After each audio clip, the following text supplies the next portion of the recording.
pessoal, bem-vindos ao primeiro episódio de Reflexões, onde a gente vai falar de fé e razão e de crença e ceticismo.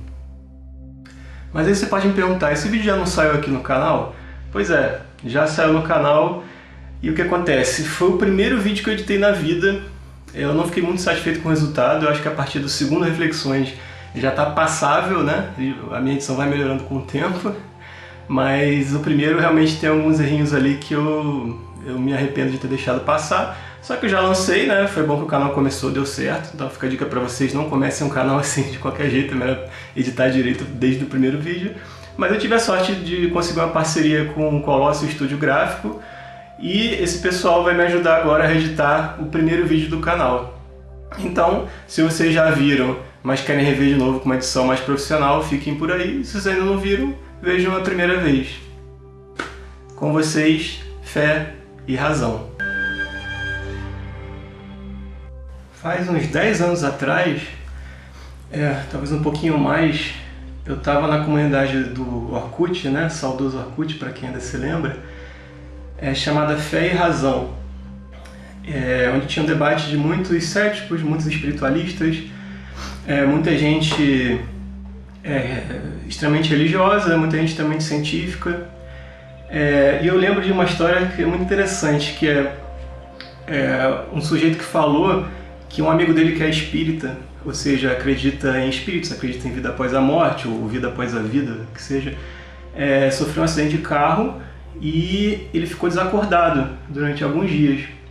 Como ele era muito amigo dele, foi lá visitar ele no hospital. E ele estava lá sem a família, eu acho que só ele estava lá quando o cara acordou, o sujeito acordou. E ele perguntou para ele se ele estava ainda na Terra ou se ele estava do outro lado, né? E esse cara, que é cético, ele fez uma pergunta muito interessante. Como é que o amigo dele, que é tão inteligente, pode acreditar numa coisa dessas? Eu acho que muito desse debate entre fé e razão, entre quem acredita e quem não acredita, muitas vezes falta um certo entendimento entre as pessoas, certo? Porque você pode pensar assim, para quem não acredita em nada mesmo, ele vai, sei lá, vai receber o dinheiro de alguém que para pagar ele vai achar que o dinheiro é falso, ele não vai acreditar que ninguém gosta dele, porque não tem como provar o amor, por exemplo, o amor não é científico. Ele pode ter dúvida de tanta coisa, por exemplo, ele pode não querer sair de casa porque pode ter um terremoto, né? Porque a gente consegue prever tempestades, prever como é que vai ser o clima daqui a uma semana, mas ainda é impossível prever um terremoto. Então, se o cara não tem uma crença de que não vai acontecer um terremoto, não tem aquela fé de que não, o terremoto é uma coisa rara, não vai acontecer amanhã ou hoje, então o cara fica parado na cama, ele não consegue sair da cama. Certo? Isso é uma visão de um cara que não acredita em nada. E você sabe que gente assim não existe, certo? Da mesma forma não existe quem é totalmente crédulo. Seria uma pessoa que você vai pagar ele com nota de banco imobiliário e a pessoa vai aceitar. Entre o 100% de fé e o 0% de fé, ou entre o 100% de ceticismo e o 0% de ceticismo, tem toda uma gama, né, intermediária, que é onde a maioria das pessoas vive na verdade, certo?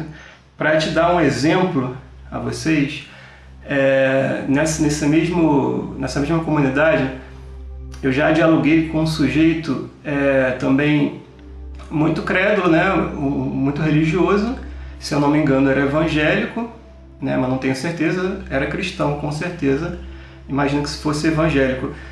E ele acreditava que tudo que a gente faz é Deus que comanda, Deus que dá ordem. Então, por exemplo, eu estava debatendo com ele sobre algumas coisas na internet e eu perguntei para ele, quer dizer então que isso aqui que eu estou discordando de você, né? Quando meu dedo vai para o teclado e digita, estou discordando de você, na verdade não sou eu que estou mexendo esse dedo, é Deus? Ele falou, isso mesmo, é Deus. Então eu falei para ele, então eu não tenho culpa, né? Ele falou, realmente você não tem culpa, então eu te entendo. Na verdade, tudo que acontece na vida do sujeito, que contraria ele, ou que vai de acordo com a crença dele, de qualquer forma, é Deus, né? Porque Deus comanda tudo.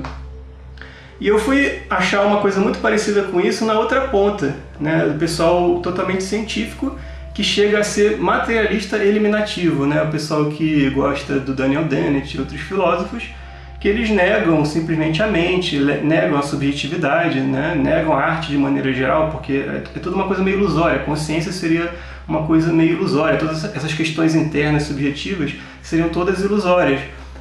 Então, tudo que a gente faz, na verdade, é comandado pelas reações químicas do cérebro, por alguma coisa que está flutuando aqui na cabeça que a gente não tem controle na verdade. Nossa consciência, na verdade, também é uma ilusão. Então, você vê, você ser fantoche de um deus estranho, ou de reações químicas no cérebro, ou de átomos, sei lá, é a mesma coisa, né? Então, você vê, a gente tenta chegar nesses extremos, mas eu sinceramente, eu como sou um cara, eu me considero um cara cético, eu sou cético ao ponto de não acreditar que essas pessoas conseguem ser assim de verdade, entendeu? No dia a dia. Não é possível que o cara acredite que realmente tudo que acontece em volta dele é um passarinho que morreu ali, ou alguém que ganhou na loteria e tudo mais, todas essas coisas meio aleatórias, né, que a gente não tem muito controle, tudo é Deus, sabe? Eu acho que ele, no dia a dia ele acaba fraquejando um pouco nessa crença. Da mesma forma, o cara que é totalmente cético, né, ele, de certa forma ele crê que ele não é uma pessoa, né, ele crê que ele não é uma consciência, é uma coisa meio complicada também, né, ele acaba se auto-iludindo, então, porque se ele crê que a gente é iludido porque não temos consciência, ele está vivendo essa ilusão. Então também não consigo acreditar que ele vive 100% disso, certo? De qualquer forma, eu acho muito importante no caminho espiritual em geral, né, que é o que eu vou falar mais aqui nesse canal. Para quem não me conhece, eu tenho um blog que fala sobre filosofia, ciência e espiritualidade, né? Mas acaba caindo mais para a espiritualidade em geral e mais para o caminho espiritual em geral. Só que não é um caminho assim dogmático, né? É um caminho que você tem que ter um ceticismo, com certeza. E eu acho que nessa questão você tem que pensar assim, na filosofia, a única certeza que a gente tem mesmo é que existe algo e não nada, certo? Todo o resto pode ser questionado. Como tem gente que eu acabei de falar que acredita que não tem nem consciência, né? Que é uma ilusão, então está iludido, então você pode duvidar de tudo, você pode duvidar até da sua própria subjetividade, você pode duvidar que tudo que você faz aqui não esteja sendo controlado por um Deus, ou talvez por uma simulação de computador avançada, não sei, né?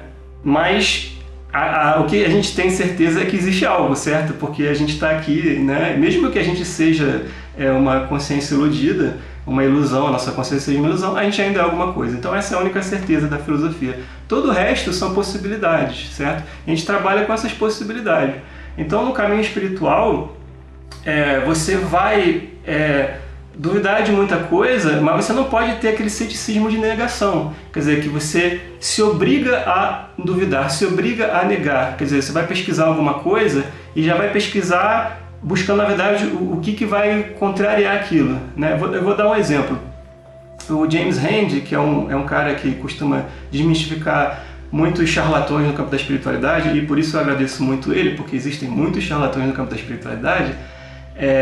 Uma vez ele foi se meter a tentar desmistificar João de Deus, aquele nosso médium conhecido aqui, lá do interior de Goiás, certo? E ele, sem visitar João de Deus, né, ele viu documentários, que João de Deus já foi filmado por Discovery Channel, por National Geographic e BBC, e um monte de gente já foi lá, foi filmado de tudo quanto é ângulo, as coisas que ele faz, certo? Mas ele, mesmo sem ter ido lá, ele viu algumas coisas que aconteciam, e eu vou tratar só de uma em específico, que é uma forma que ele tem de, sei lá, desobstruir as narinas das pessoas, que ele enfia uma tesoura mesmo, assim, fundo, na narina da pessoa. Eu acho isso horrível, tá? Eu não concordo com isso. Eu só estou falando que eu não consigo explicar. Eu não consigo dizer que é charlatanismo. Mas o James Randi, segundo ele, isso é um truque de circo. Certo? Foi o que ele falou. Isso é um truque de circo. Ele deve ter olhado para aqueles 5 minutos e falou, isso é um truque de circo. Você vai pesquisar sobre isso, essa coisa de enfiar a tesoura no nariz, são menos de 500 pessoas no mundo, talvez, que consigam fazer isso, certo? E mesmo assim, a pessoa que recebe a tesoura, ela tem que ter mais habilidade do que a pessoa que está enfiando, porque é tudo uma coisa em conjunto, certo? A pessoa tem que estar numa posição certinha ali para realmente não se machucar, né?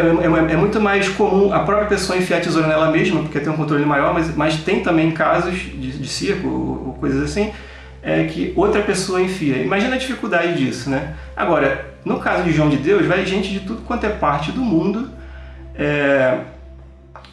que nunca passou por nenhum treinamento de circo, a tesoura não está esterilizada, ele realmente enfia a tesoura a fundo nas pessoas, ninguém nunca contraiu uma doença que eu saiba por conta disso, né? Ninguém nunca teve um ferimento muito grave por conta disso.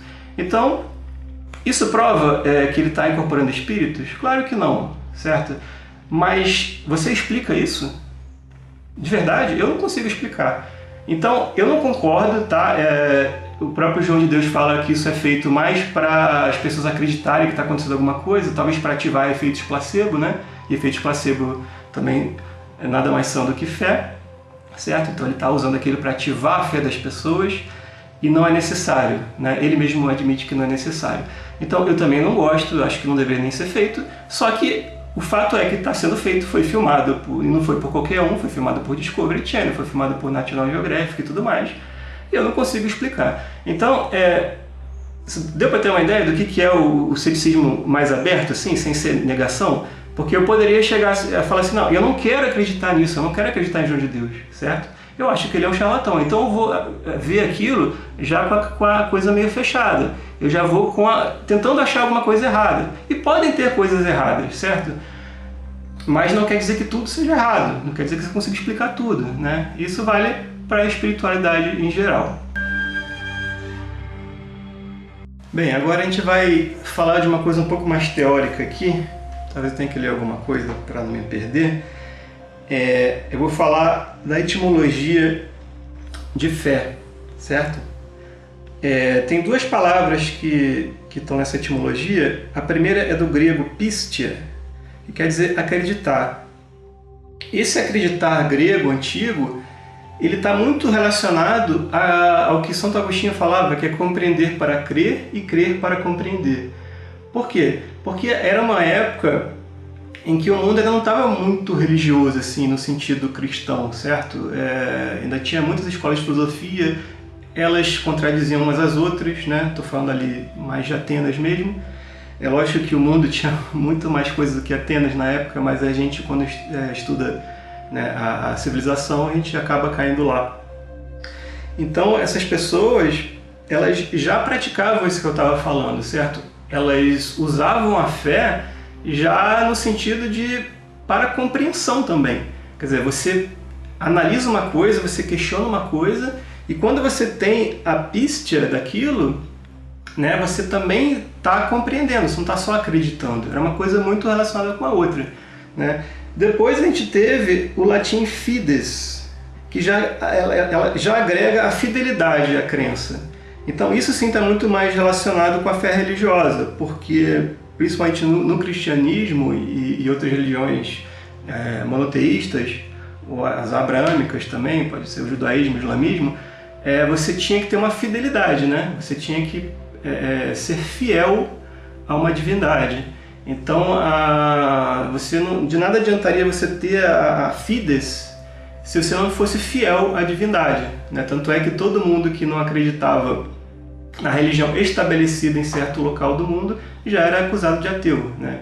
Tanto Sócrates quanto Jesus Cristo, quanto depois Benedito Spinoza, foram todos acusados de ateísmo, não porque não acreditassem em um Deus, mas porque não acreditavam naquele Deus oficial, né? Muito depois é que o ateísmo veio se tornar isso que a gente hoje, na modernidade, chama de não acreditar em Deus nenhum, certo? Mas naquela época era assim. E aí, falando em Deus, a gente tem também a diferença entre religio e religare e ecclesia, certo? Religio e religare deram origem à religião. Religião é religação a Deus ou ao cosmos ou à natureza. Por exemplo, os panteístas, como quem admira Benedito Spinoza, vai relacionar a divindade à natureza, uma coisa mais panteísta. Então nem sempre é o Deus que o cristão imagina, o anticristão imagina, né? Não é aquele velhinho de barba branca sentado no céu. Tem várias formas de se enxergar a Deus. E religio, religare, religião é religação a Deus. É o caminho espiritual, é isso. É você se religar a alguma coisa que transcende o nosso mundo, certo? Ou alguma coisa talvez interna. No budismo talvez fosse o nirvana fosse uma forma, pode ser considerado uma forma de religio, religare, de religião, porque você busca alguma coisa que te transcende ou que você não alcançou ainda. Não necessariamente é um velhinho de barba branca, X-Men, sentado no trono no céu, tá? Já a eclésia não. A eclésia é uma comunidade. A princípio a etimologia é essa, comunidade. Só que ela vem sendo muito tempo usada como comunidade dos escolhidos por Deus. Então ela já pressupõe muito mais a fides, né? A fidelidade a um Deus, e muito mais um Deus pessoal. Porque você é fiel a um Deus que te prometeu alguma coisa em troca dessa fidelidade, é uma espécie de barganha, né? Então sim, a eclésia, a igreja, né? A igreja pode sim ser entendida dessa forma. Só que assim, se você parar para pensar, todo seguidor de eclésias, todo seguidor de igrejas, ele é religioso, certo? Mas nem todo religioso é seguidor de igrejas. Porque tem muita gente que, hoje em dia isso é muito comum, né? Muita gente fala, não, eu acredito em Deus, mas não sigo religião alguma, ou não vou a igreja alguma. Tá vendo? Já errei aqui. Não sigo igreja alguma. A gente costuma falar, não sigo religião alguma, deveria falar, não sigo igreja alguma. Porque se você acredita em Deus, você tem religião. Já porque você está nesse caminho. Mesmo que seja só o seu Deus. Porque cada pessoa tem a sua própria visão de Deus no final das contas. E quanto mais a pessoa tem livre pensamento, quanto mais a pessoa tem um ceticismo na sua crença, ou seja, que ela não está ligada a dogmas que dizem que Deus é assim, ou Deus é daquele jeito, Deus é daquele outro jeito, quanto mais ela tem o pensamento aberto, a cabeça mais aberta, mais o Deus dela é único. É o Deus dela e de mais ninguém, talvez. Lógico que tem similaridade, mas é o Deus dela. Por exemplo, eu tenho uma visão que sou muito simpático ao Deus de Spinoza, como Einstein era. Só que o meu caminho até ele é através do hermetismo, não é através da filosofia. Também foi pela filosofia, mas tem muita ligação com o hermetismo, tem muita ligação com Caibalion, né? Então, com certeza, se eu conhecesse Spinoza, a gente ia concordar em um monte de coisas sobre Deus, mas ia discordar em um monte de outras coisas, né? Isso é bom, isso é ser humano, né? A gente não precisa concordar em tudo, e toda vez que a gente teve regimes onde as pessoas eram obrigadas a concordar em tudo, né, ou filosofias que defendiam isso, a gente teve alguma das fases mais tristes da humanidade, né? Onde teve mais morte, mais violência. Eu acho que quando você tem a cabeça aberta, quando você não julga tanto os outros, principalmente no caminho deles, né? Você segue o seu caminho, você vive e deixa viver, você crê e deixa que creem ou descreem, quer dizer, você pode crer numa coisa, outra pessoa não crê no que você crê, tudo bem, certo? Se ninguém vai se matar por conta disso, a pessoa vai te obrigar a nada por conta disso, está ótimo, né?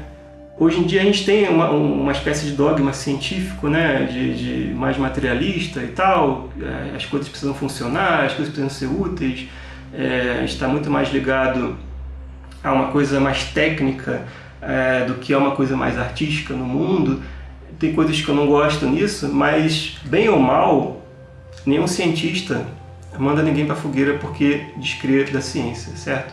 Antigamente, quem se dizia representante de Deus, quem falava que o que ele falava era em nome de Deus, essas pessoas sim mandaram muita gente para a fogueira e fizeram muita coisa errada. Então, ainda hoje fazem, mas em menos escala.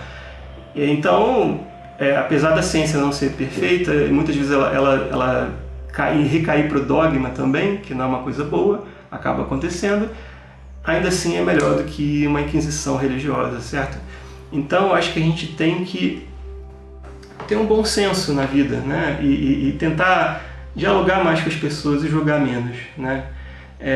Eu acho que é isso, né? Para quem não me conhece, eu sou Rafael Arraes, ou Ref, né? R-A-P-H.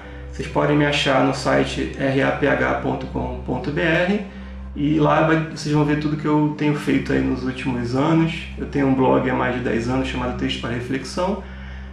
Eu também sou editor, tradutor e escritor, principalmente de e-books, né, que eu autopublico na Amazon.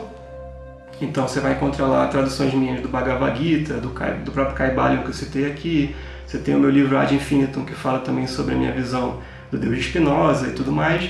E nos próximos vídeos vocês vão acabar sabendo mais sobre mim. Não precisa, se você não me conhece ainda, não se preocupa que vai ter tempo para conhecer, certo? Muito obrigado. E até a próxima.